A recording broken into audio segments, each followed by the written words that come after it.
Nakaligtas ang isang batang tinangka umanong dukutin sa Calabanga, Camarines Sur. Ayon sa biktima, may nakita siyang umiiyak na bata sa loob ng van na mga nagtangkang dumukot sa kanya. Nagbabalik si Chariza Pagtalunan. Laking pasasalamat ng pamilya ng isang grade 2 pupil matapos makaligtas ang bata sa tangka umanong pagdukot sa kanya sa Calabanga, Camarines Sur. Ayon sa 8 taong gulang na babaeng itago natin sa pangalang Ana, pauwi na siya kasama ang dalawa niyang kaklase mula sa Sabang Elementary School nitong Miyerkules. Tumigil daw sa tapat nila ang isang pulang van at nagbukas ito.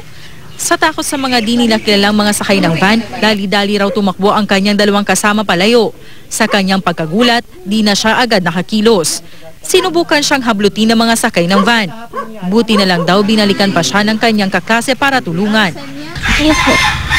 Tapos nakabukas ang kotse, tapos ang sa baba pa ako, pinapalaog ako. Tapos yung kaklase ko, ano po ako niya binutong, nagtago ako kila. Dagdag pa ni Ana, may napansin siyang mga tila humihingi ng tulong sa loob ng sasakyan. Tapos may akit doon sa maliit pa, nagtatawag mama, yung nakita niya ako, tinawag ako ate. Natatakot din ako kung ano man ang nangyari sa anak ko. Mag-aalala ako. Salamat po ako nakasama ko pa siya. Hindi raw namukaan ni Ana ang mga sakay ng pulang van. Ayon sa ilang residente, may nakita nga silang pulang van. Posibleng ito raw ang sinasabi ng bata.